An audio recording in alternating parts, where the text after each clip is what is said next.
السلام علیکم، میرا نام حکیم عبدالرشید ہے۔ میں مسلم لیگ کشمیر کا صدر ہوں، جو کل جماعت حریت کانفرنس کی ایک اکائی ہے، جس کے چیئرمین ہے میرے وائز محمد عمر فاروق صاحب۔ آپ نے اس ہستی کے بارے میں پوچھا ہے جس ہستی کو ہم امام آیت اللہ خمینی علیہ رحمہ کے نام سے جانتے ہیں۔ وہ ہستی ہے جس نے ظلم اور جبر کے خلاف ایک عام انسان کو آنکھیں لڑانے کا ہنر سکھایا، جس نے ایک مظلوم کو ظلم کے خلاف جدوجہد کرنے کا سلیقہ بتایا، جس نے امت مسلمہ کے اختلافات کو دور کرنے کے لیے ایک واضح لاہ عمل سامنے لایا، جس نے ایک شاہ کو گدا بنا کر اسلامی انقلاب کی فتح کا نمونہ ایک بار پھر دنیائے انسانیت کو دکھایا۔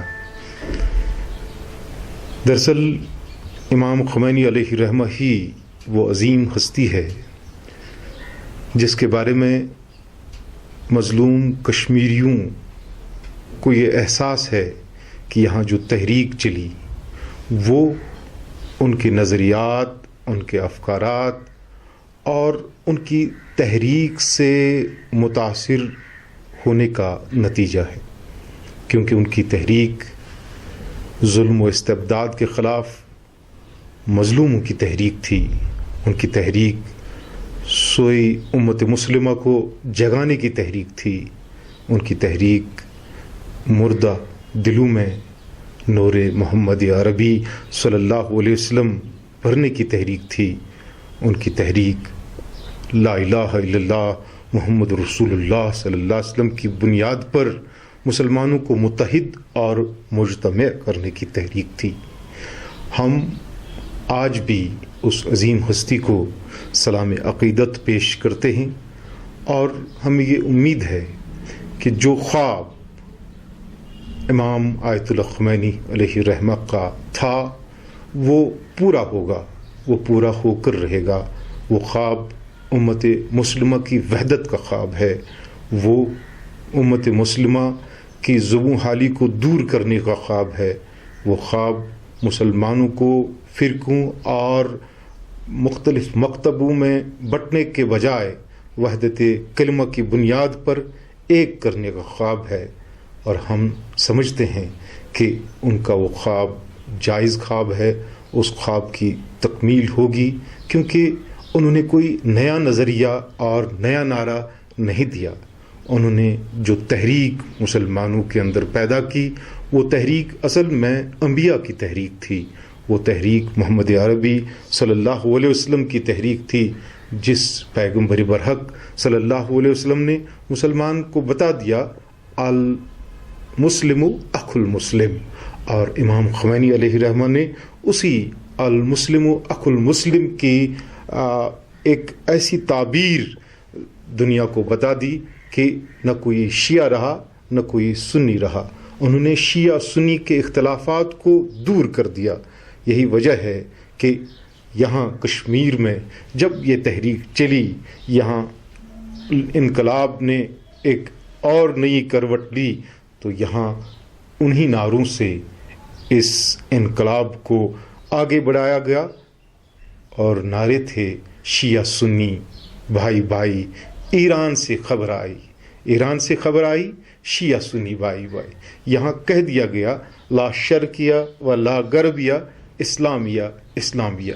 اور یہ تصور جو ہے، ہم سمجھتے ہیں امام خمینی علیہ الرحمہ نے اس تصور کو عام کر دیا، لیکن یہ ان کا اپنا ذاتی تصور نہیں ہے۔ اصل میں جو محمد عربی صلی اللہ علیہ وسلم ہے، جو دنیائے انسانیت کے لیے اللہ کے بھیجے ہوئے پیغمبر آخر الزماں ہے، انہوں نے ہی مسلمان کو مسلمان کا بھائی قرار دیا، اور ساتھ ہی امام خمینی سے ہم نے یہ سبق بھی پایا کہ آپ جب ظلم کے خلاف لڑو گے تو جب آپ کی فتح ہوگی، جو پھر آپ کی مملکت میں آئیں گے ان کو کس طرح امن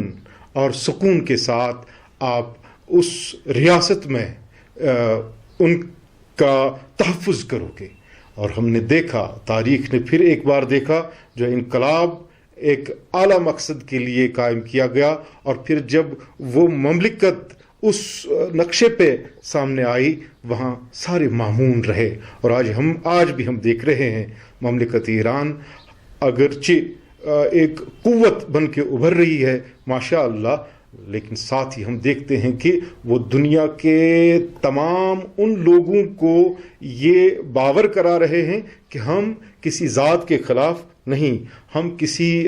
قوم کے خلاف نہیں، ہم کسی مملکت کے خلاف نہیں، بلکہ ہمارا ایک نظریہ ہے، ایک نعرہ ہے، ایک سلوگن ہے، ایک فکر ہے۔ اگر دنیا کے سارے لوگ اپنی فکر کے حوالے سے آزاد ہے تو مسلمان کے لیے یہ آزادی کیوں نہیں کہ وہ جس فکر کو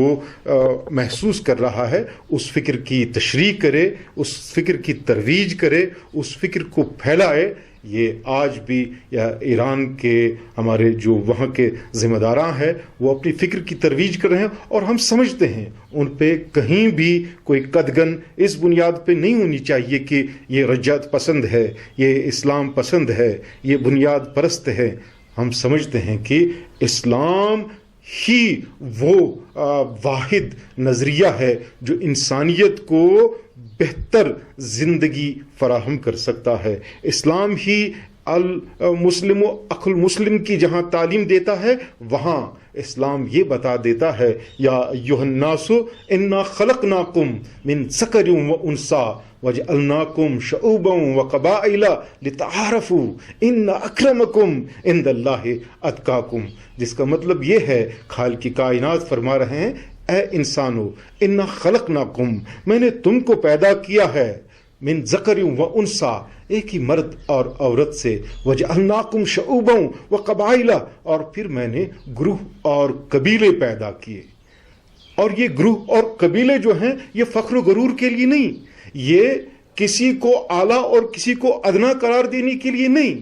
یہ کسی کو کسی پہ سبقت حاصل کرانے کے لیے نہیں، بلکہ یہ ہے لتعارفوا، تاکہ تم پہچانے جاؤ یہ امریکہ کا ہے، یہ ایران کا ہے، یہ کشمیر کا ہے، یہ پاکستان کا ہے، یہ ہندوستان کا ہے، لیکن ہو تو تم سارے انسان ہی۔ یہ انسان منہ سے خطاب کر رہا ہے خالق کائنات، اور پھر بتا رہا ہے تم میں سے بڑا کون ہے۔ بڑائی کسی کے پاس طاقت ہونے کی وجہ سے نہیں ہوتی ہے، کسی کے پاس اسلحہ کے ذخائر جمع ہونے کی وجہ سے نہیں ہوتے ہیں، اسلحہ کے ذخائر بڑھانے سے کوئی بڑا نہیں ہوتا، بلکہ ان اکرمکم عند اللہ اتقاکم، یہ جو کائنات کا مالک ہے اس کے نزدیک تم میں سے بڑا وہی ہے جو تم میں سب سے زیادہ پرہیزگار ہو۔ پرہیزگاری کیا ہے؟ پرہیزگاری یہ ہے جو خود کو ایک ذمہ دار آدمی تصور کرے اور مالک حقیقی جو اس کائنات کا مالک ہے اس کی بندگی کرتا رہے۔ اور ظاہر ہے جو کائنات کے مالک کی بندگی کرتا رہے گا اس سے انسانیت جو ہے وہ انسانیت منتشر نہیں ہو سکتی، انسانیت پریشان نہیں ہو سکتی۔ وہ راستے میں کانٹے کو دیکھے گا اور اسے دور کرے گا، وہ کسی کتے کو تڑپتے دیکھے گا اس کو پانی پلائے گا، وہ کسی جانور کو تڑپتا دیکھے گا اس کو آزاد کرنے کی کوشش کرے گا۔ اس کو آپ دیکھو گے کہ اس کے ذریعے سے انسانیت ہر جگہ بلند ہوگی، اور اس کا رویہ جو ہوگا انسانیت کے تئیں بہترین رویہ ہوگا، اور اس کا اخلاق جو ہے سماج میں سب سے اعلیٰ ہوگا۔